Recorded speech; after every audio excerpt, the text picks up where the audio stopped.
Full skill. Oh, what a goal! And Morgan heads in. He's in behind. Vardy's done it. Leicester City are champions of the Premier League. Hello then folks, welcome back to another video of the Leicester City save. 4th place, that's right, new title. Now of course, we've just had a January window, a summer window. Wasn't the January at all, silly me. It was July, a bit of June and most of August, in fact all of August. We're still in it, in fact. But because we came 4th, we have to take part today in a very exciting Champions League playoff game. We have Lyon in that fixture, but before we get to that, there's some big news. Transfers have happened. We'll start, as always, with the outs. The first of which is Shinji Okazaki has gone on loan out to Bordeaux.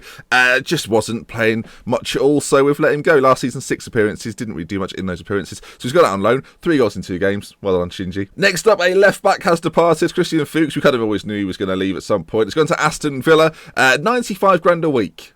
I've also let Clavan go as well. Not much like Okazaki last season. Barely played. In fact, didn't play a single game. Still got 1.2 million for him. No idea how. Bit of a sad one. Andy King has left the club, 29 years of age, but interestingly, he's going to St Etienne, which I quite like. Again, a player that didn't really feature last season at all. Featured a little bit in the seasons before, but yeah, we've had to let him go. Sorry, Andy. He's already got a goal. I mean, everyone that we've let go is doing well. And then finally, Milan Belhaj has also left. Bedell, isn't it? I know.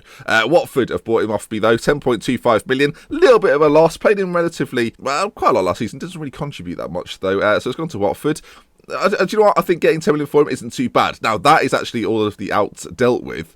Time for some ins. So 5 players have been brought in, the first of which is the loan signing of Marcus Rashford. We still have Damari Gray at the club, so if he can play on the right wing at any point, this would be perfect. I'm saying Rashford, obviously. Also can play up front, can play in behind the striker, and as sort of a third choice striker, I think he'll do a relatively good job. He's just what you want. He's not someone that's going to demand to play every single game, but can come off the bench and make a bit of an impact. Marcus Rashford, you've probably heard of him. In 4, it's a new left back, the 25-year-old Kurzawa. Is it Lavin? I've never said his first name before. Lavin Kurzawa has been brought in. I mean, arguably one of the most perfect left-backs you could possibly get on the game this year. We've bought him for a fee of 8.75 million from PSG, who actually loaned him out to Roma last season. So he's not really been in favour. He's come in, you can see there, already got a goal and player of the match for me. So he's doing rather well. And there he is then, Kurzawa, left-back. What an option. And I've bought a full-back. You'd be pleased about that. Moving on up, you'll notice a couple of defenders left, so we have to bring another one in. Juan Jesus has been brought in. Juan Jesus is what I probably, John Jesus, we'll probably call him. So there he is, though. Looks all right, doesn't he? Decent tackle in the marking. Heading's a little bit questionable. Physically very good, mentally very good. Worth 20 million, which is nice because we bought him for 12.75 million from Roma, who bought in the season before from Inter. I'm happy with the purchase. I think it's a good one. Now, we bought Andrea Bellotti from Torino once, and we've gone back there to get our new acquisition, a box-to-box midfielder in Marco Benassi. I think he could be a bit of a superstar. Physically, very well-rounded. In fact, very well-rounded overall. Great first touch, good long shots, passing's very good, tackling's good, technique's good, work rate off the ball position, everything. Everything you want in a central midfielder, especially a box-to-box, is there. Stamina's good as well, strength's decent too, acceleration, pace, just everything. Well-rounded. We might as well call him the well-rounded Italian. So yeah, Benassi brought in for 19.5 million. Quite expensive, but already got a goal in the game. So, you know, the signings have done well. Whether they came in or out, they're scoring. And now finally, I've been teasing this person on Twitter for a while. 1 or 2 people got it. The final signing cost £44 million. And that man is Alex Teixeira. I might have sort of, pretended it with Gareth Bale. It's not Gareth Bale, it's Alex Teixeira, 28 years of age. I think he comes in with a bit of reputation for going to China for the money. Well, I've brought him in on 150k a week. It's a lot of money, but my God, is he good. For the attributes I want, for the advanced playmaker role that I need him for, he's got everything. 17 technique, 15 passing, vision and teamwork 15 and 16, flair 15, decisions 15, composure 16, first touch 16. You're not even talking about his dribbling being 17 or his finishing being 16. Acceleration, pace, natural fitness, everything you want in a player, he's got it. So in to the van he comes. And of course we brought a couple of Brazilians in, so they all get to know each other. Hernandez is already here, he's welcomed him in. He said, come on, take a seat on my sofa, it's very comfy. Welcome to Leicester. I don't know why I went on that tangent for. So there we are then, £84 million spent, £15 million in, and we're going to fail FFP. So Whee! Brilliant. Yeah, not good. Not good at all. Not good at all. But you don't worry. You can't be worrying about things like that. As long as we're fine for the Champions League, who cares? So the squad and the team now look a little bit like this. I'm adapting the tactic ever so slightly. I've been playing with 2 deep line playmakers for the entire time we've used this formation. But now, with Benassi's influence, we're going to play a box-to-box on that right-hand side. Paredes will come over to the left and play as the deep line playmaker. Teixeira in front as the advanced playmaker. Sigurdsson in behind. And to start things off, Jamie Vardy to play up top. Had a better season last year than Belotti. Simple as that. So he gets to start in the biggest game of our season so far in the Champions League. Already got himself a goal this season. That game was against Sunderland. It was a 3-1 win. Yeah, I've kind of gone through the goal scores already. Kurzawa, Vardy and Benassi got the goals. It was a little bit of a testy affair. They scored after 3 minutes and I was nervous. But we got ourselves the win. And we go on now then to the game against Lyon. We'll do the first leg today. Of course, we've sort of done transfers and the game against Lyon. And the next episode, we'll either do Watford and Lyon or Norwich and Lyon. I'm not decided yet. So let's get into this game. Olympic Lyon are the team, or Lyonnais, the team we're going to play. They've got an interesting side. Not stacked full of superstars, of course. As we know, they sold Lacazette. I do believe we came up against him at the end of last season at some point. Where is he? He went to Stoke. That's right. Oh yes, he played a very big part in last episode. Okay then, let's get straight into this game. I'm excited to start our Champions League campaign away from home in Lyon. This should be interesting. Hopefully successful. They look like they're going to play a very defensive formation. They've got Fekir up front, who was an option. Instead of getting Teixeira in, was an option. Now, I know a few people are going to look at Teixeira's deal and go, you know what, that's very expensive, Ben, 150k a week. Is it really worth it?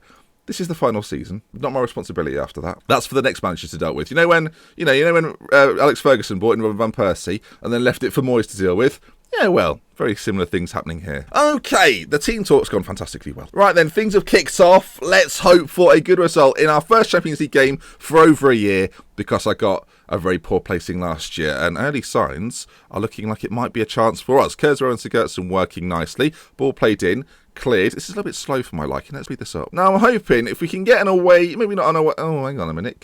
Oh, dearie me. If we can get an away goal, you know I like them, then that will stand us in good stead. Possession based, but hopefully with a little bit more dynamism, with that bit box-to-box midfielder, pushing forward and backwards, won't be so sure to keep the ball. We'll look to force the issue a little bit more, and Teixeira should hopefully do that as well. Very fast for an attacking playmaker, an advanced playmaker, so I'm hoping he impacts our attacks too. As Sigurdsson plays in Jamie Vardy, who continues his form from last season with a goal. 39 minutes on the clock, his second goal of the season. And Jamie Vardy, who has replaced the very loved, the very enjoyed Andrea Belotti on this occasion, gets us underway. I feel bad about Belotti, but what a second striker to have at this stage. You can see here in 3 dimensions, Sigurdsson with the ball at his feet, plays it through to Jamie Vardy, captain Jamie Vardy, who slots it in that bottom right-hand corner. 1-0. Let's just keep this going now. Still on control, still unstructured. Instructions for those that are interested. Looking for the overlap, stick to positions, prevent the short goal distribution. Everything else, then essentially the same. We are playing fairly wide, though. As we get to half-time, here it is. I'm pleased with how things are going. Keep it up. I am very pleased. Look at the match stats. It's been relatively even, but we've got the goal. The all-important goal. The goal that matters. The winning goal. Maybe the winning goal. But let me know in the comments then. What do you think about the transfers? Good, bad? A little bit too much spent on Teixeira? I feel like overall we've got a good team. Gilbert, Keane, Reyes, Kurzawa, Benassi, Amati in the middle, obviously, Paredes, and then the front three of Sigurdsson, Teixeira and Vardy. Dominant. Over the age of 28, but dominant. Lyon coming forward, ball played in, Fekir's there, Zila gets hands to it, and he's going to be my first choice this season. I've sort of been, I'm in an iron for the past 2 years. Do we go with Schmeichel, do we go with Zila? Zila for now, at least, has got the nod. I'm just thinking, with 20 minutes left on the clock, Jamie Vardy's had a good game, but with Andrea Belotti in the wings, I think we bring him on. Now, we're playing on control. I am wary of the counter-attack as they come forward. The ball's played across. It's a save by Zila. He's done well. Lyon causing a few issues. We might just go to the counter-attack for the final 20 minutes. They've got Balanta at the back. Ball played towards Belotti, and it looks like this attack at least is going to be over. Now, as you see, very isolated up top. Their one striker, Fekir, runs into 2 defenders, and now we might have a chance at goal. Belotti with it at his feet. Andrea Belotti, strike on goal. Just over. He's back as well. If him and Vardy can score, much like they have in previous years, we could be in for one hell of a season. Reyes in a very forward area. Blimey, we've pushed our way up here, aren't we? My word. Paredes into Amati, just keeps it ticking over. Gilbert, who have kept on that right-hand side, as I feel like he does a relatively good job as he gives it away. Paredes. Sigurdsson shot on goal. Lopez with the save. There is a counter-attack on if they want to find these players in the forward areas, but we seem to have got away with it, or maybe not. Fekir into Kalulu, shot from distance and wide. A 1-0 going into a potential second leg next episode. I can just about deal with. Time's starting to tick down. I think we will make another change. Amartey to come off, Drinkwater to come on in the middle, and we'll bring Marcus Rashford on for Sigurdsson in that shadow striker role. Rashford very fast indeed. I'm hoping now, though, that time just sort of slowly ebbs away. We take the 1-0 into next episode. Of course, if we now don't go through, the Fox suit will be on, so that'll be good. But there we are then. Lyon 0, Leicester 1. A perfect start to the Champions League campaign. I don't mind me saying so. They didn't score. We got ourselves a goal. Everyone's a winner. Apparently, Alex Teixeira put in a solid display today. He was our key man to watch. Yeah, he better be. Cost me bloody loads. So there we are then. Next episode will be the second leg. If you've enjoyed this episode, though, please do drop a like on it to let me know you're still enjoying the series. One more season to go until we start something new on this channel. So, yeah, keep your eye out. And, yeah, we love this. Yeah, until next time, I'll see you again very soon. If you enjoyed the video, please leave a like. If you want to see more, subscribe to the channel. Goodbye. As if it was going to be Bale. As if Bale would come to Leicester. January. That's where I'm trying to do it. January.